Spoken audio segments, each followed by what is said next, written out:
ഗബ്രി തുടക്കത്തിൽ തന്നെ ചോദിക്കട്ടെ, ഗബ്രി ഒരു പുതുമുഖ നടനാണ്, നല്ലൊരു നടനാണ്. ഗബ്രി ജോസ് എന്ന നടനെയായിരുന്നോ ഞങ്ങൾ ബിഗ് ബോസിൽ കണ്ടത്, അല്ലെങ്കിൽ യഥാർത്ഥ ഗബ്രിയായിരുന്നോ?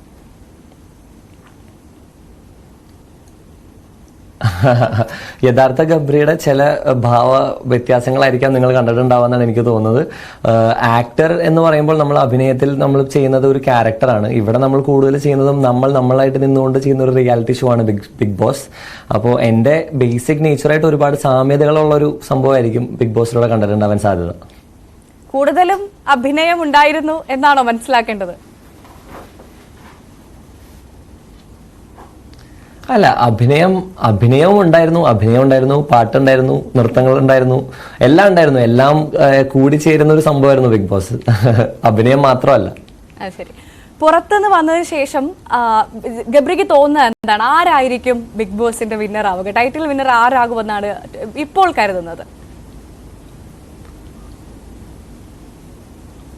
എനിക്ക് ആവണമെന്ന് ആഗ്രഹമുള്ളതും ഇപ്പോൾ അവിടെ മോസ്റ്റ് ഡിസേർവിംഗ് ആയിട്ട് എനിക്ക് തോന്നുന്നതും ജാസ്മിൻ തന്നെയാണ്. Jasmin is a very good player. നല്ല റെസിലിയൻസ് ഉള്ള, നല്ല ക്ഷമാശീലമുള്ള, മനസ്സിൽ ഗ്രഡ്ജസ് വെക്കാതെ ഗെയിമായിട്ട് കണ്ട് ഗെയിമിന്റെ രീതിയിൽ മാക്സിമം എഫേർട്ട് ഇട്ട് കളിക്കുന്ന ഒരു പ്ലെയറാണ് ജാസ്മിൻ. അപ്പോൾ ആ ഒരു അർത്ഥത്തിൽ നോക്കുന്ന സമയത്ത് ഇതൊരു ട്രാൻസ്ഫോർമേറ്റീവ് ഗെയിമും കൂടിയാണ്. അപ്പോൾ ആ ഒരു ട്രാൻസ്ഫോർമേഷനും ഒരുപാട് കാര്യങ്ങളിൽ ജാസ്മിനിൽ കാണാൻ പറ്റുന്നുണ്ട്. അപ്പോൾ അങ്ങനെ നോക്കുന്ന സമയത്ത് obviously I think Jasmin is the most deserving to win. Okay, ഈ പറഞ്ഞ അതേ ജാസ്മിനാണ് ഗബ്രി പുറത്താകാൻ കാരണമെന്ന് പലതരത്തിലുള്ള വിമർശനങ്ങൾ ഉയർന്നിട്ടുണ്ട്. അല്ലെങ്കിൽ ജാസ്മിന് വിന്നർ ആവാൻ വേണ്ടിയിട്ടാണ് ഗബ്രിയെ പുറത്താക്കിയതെന്നുള്ള തരത്തിൽ വിമർശനങ്ങൾ അടക്കം ഉയരുന്നുണ്ട്. ഒരു മത്സരാർത്ഥി അടക്കം ആ കാര്യം, പ്രത്യേകിച്ചും സിബിൻ എന്ന മത്സരാർത്ഥി അടക്കം ആ കാര്യം പറഞ്ഞിരുന്നു. എന്താണ് അതിനോടുള്ള പ്രതികരണം?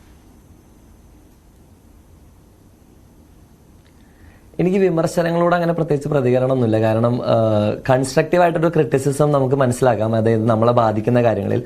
ഞാൻ ഒരാൾ കാരണം പുറത്തായി എന്ന് പറഞ്ഞാൽ ഞാൻ അത് ഒരിക്കലും അക്സെപ്റ്റ് ചെയ്യില്ല. കാരണം അങ്ങനെ ആരെങ്കിലും കാരണമാണ് ഞാൻ പുറത്തായതെങ്കിൽ ഓഡിയൻസ് കാരണം പുറത്താവണം എന്നാണ് ഞാൻ പറയേണ്ടത്. കാരണം വോട്ടിംഗ് ബേസിസിൽ, പ്യുവർലി വോട്ടിംഗ് ബേസിസിൽ നടക്കുന്നൊരു ഷോ ആണ്. അപ്പോൾ അതിൽ വോട്ടാണ് ഏറ്റവും ഇമ്പോർട്ടൻറ്റ്.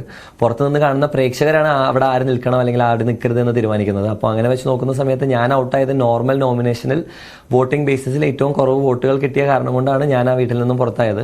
അപ്പോൾ ആ ഒരു കാര്യത്തിൽ എനിക്ക് ഒരാളുടെ ഇൻഫ്ലുവൻസ് ഉണ്ടോ എന്ന് വെച്ചാൽ എനിക്കറിയില്ല. കാരണം ഞാൻ എൻ്റെ ഏറ്റവും ബെസ്റ്റ് ആയിട്ടുള്ള രീതിയിലാണ് ഗെയിം കളിച്ചിട്ടുള്ളത്.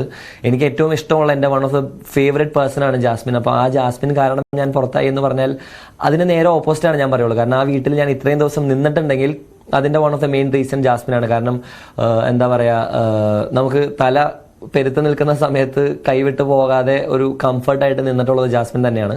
അപ്പോൾ ജാസ്മിൻ കാരണം പുറത്തായെന്ന് ഞാൻ ഒരിക്കലും വിശ്വസിക്കില്ല. എൻ്റെ തന്നെ എന്തെങ്കിലും തെറ്റ് ആളുകൾ മനസ്സിലാക്കിയിട്ടുണ്ടാവും, അല്ലെങ്കിൽ എൻ്റെ കുറവുകൾ ആളുകൾക്ക് ഇഷ്ടപ്പെട്ടിട്ടുണ്ടാവില്ല. Maybe I didn't connect with the audience that much. ആളുകളായിട്ട്, പ്രേക്ഷകരായിട്ട് ഒരുപാട് കണക്ട് ചെയ്യാനായിട്ടുള്ള ഒരു അവസരം എനിക്ക് കിട്ടിയിട്ടുണ്ടാവില്ല. അതുകൊണ്ടായിരിക്കണം എന്നാണ് ഞാൻ വിശ്വസിക്കുന്നത്. പിന്നെ വിമർശിക്കുന്നവർക്ക് എന്ത് വേണമെങ്കിലും വിമർശിക്കാം. അതിൻ്റെ അകത്ത് നിന്ന് കളിച്ചിട്ടുള്ളതും മനസ്സിലാക്കിയിട്ടുള്ളതും ഞാനാണ്. അപ്പോൾ അതിൻ്റെ അൾട്ടിമേറ്റ് ആയിട്ടുള്ള ഉത്തരം പറയേണ്ടത് ഞാൻ തന്നെയാണ്. ശരി.